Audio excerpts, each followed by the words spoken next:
après avoir terminé de charger le réservoir cylindrique enterré, comment vous serez donc à mesure d'appliquer maintenant les coefficients d'élasticité du sol sur les radiers dans ce projet. Et donc, je vais vous montrer par où vous êtes obligé de commencer afin de bien appliquer les coefficients d'élasticité du sol à ce niveau ici, bien sûr sur les radiers, mais aussi rajouter directement les appuis.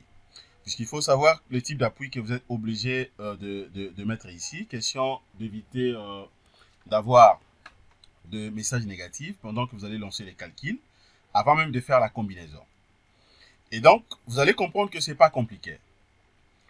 Alors, si vous êtes prêts, suivez-moi juste après ce générique.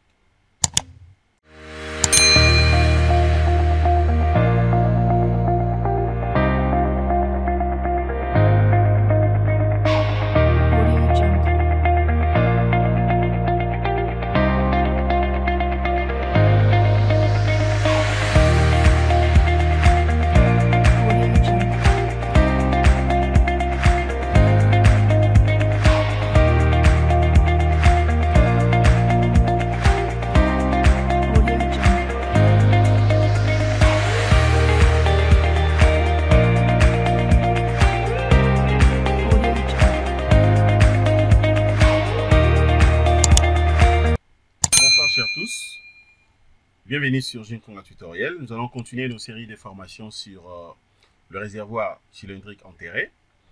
Cette fois-ci, nous allons voir ensemble avec moi comment vous serez donc à mesure d'appliquer les coefficients d'élasticité du sol sur les radiers et puis compléter directement les appuis pour éviter d'avoir des messages négatifs pendant les calculs. La première des choses à faire, c'est quoi? C'est d'abord de sélectionner en fait les radiers. Et donc là, je vais sélectionner les radiers. D'abord, je sélectionne les radiers. Voilà, je vais sélectionner le tout. Aussitôt sélectionné, qu'est-ce que je suis obligé maintenant de faire? Là, je viens ici. Je viens d'abord sur structure. OK? Je viens sur structure. À partir d'ici, maintenant, je vais prendre... attendez, je vais prendre d'abord... Je suis en train de vérifier d'abord un truc ici. Je prends caractéristiques additionnelles. OK? Caractéristiques additionnelles. Et ne venez pas ici pour prendre sol élastique pour les barres. OK?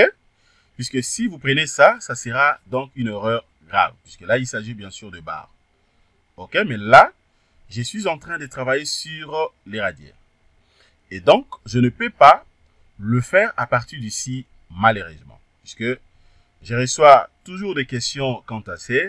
L'ingénieur, comment il faut procéder, comment il faut appliquer les coefficients d'élasticité du sol. Est-ce qu'il faut toujours prendre sol élastique pour le bar? Ou bien il faut procéder comment, machin, machin. Ce sont des questions que je reçois à tout moment. À tout moment. OK? Et donc, il ne faudrait pas que vous puissiez commettre ce genre d'erreur. Il ne faudrait pas que vous puissiez commettre ce genre d'erreur. Je reprends. Donc, je vais d'abord vérifier d'abord un truc ici. Voilà. Attendez, je vais vérifier d'abord les relâchements. Je n'ai pas de problème de relâchement. Hein. Tout est OK. Tout est OK. Jusque-là, je n'ai aucun problème à ce qui concerne, bien évidemment, le relâchement. Et donc, comme il n'y a aucun problème là-dessus, et donc, je peux continuer. Voilà. Maintenant, regardez ce qu'il faut faire, les amis. À ce qui me concerne ici, c'était déjà fait, puisque je l'avais déjà fait. OK? Mais je vais quand même vous montrer comment il faut procéder. Je n'ai pas pris l'élément que je viens de vous montrer ici. OK? Il y a plusieurs méthodes. Une fois que vous sélectionnez déjà les radiers, étant donné que le pêcheur des radiers était déjà défini bien avant, eh bien, vous allez venir tout simplement ici. Je prends le pêcheur EF. OK? Les radiers est là avec son épaisseur. Je viens double-cliquer. Voilà. Dès que je double-clique, je viens ici. OK? Vous allez voir que c'est coché, hein, puisque c'était déjà défini. OK? Donc, vous allez cliquer sur paramètres d'élasticité du sol. Voilà. Vous allez voir que je l'avais déjà défini. le KZ que moi j'ai utilisé ici, j'ai pris la valeur de 20 000 kN par mètre cube. OK? Et puis, suivant maintenant les deux directions KX et KY, j'ai pris les 10%, OK? Selon la norme, bien sûr, les 10%, justement des KZ. Si vous prenez les 10% de 20 000, vous allez voir que c'est 2000, 2000. OK? C'est justement pour éviter d'avoir de messages négatifs concernant peut-être le glissement et tout ce qui va avec. Vous voyez? OK? Et donc, là, c'est bon.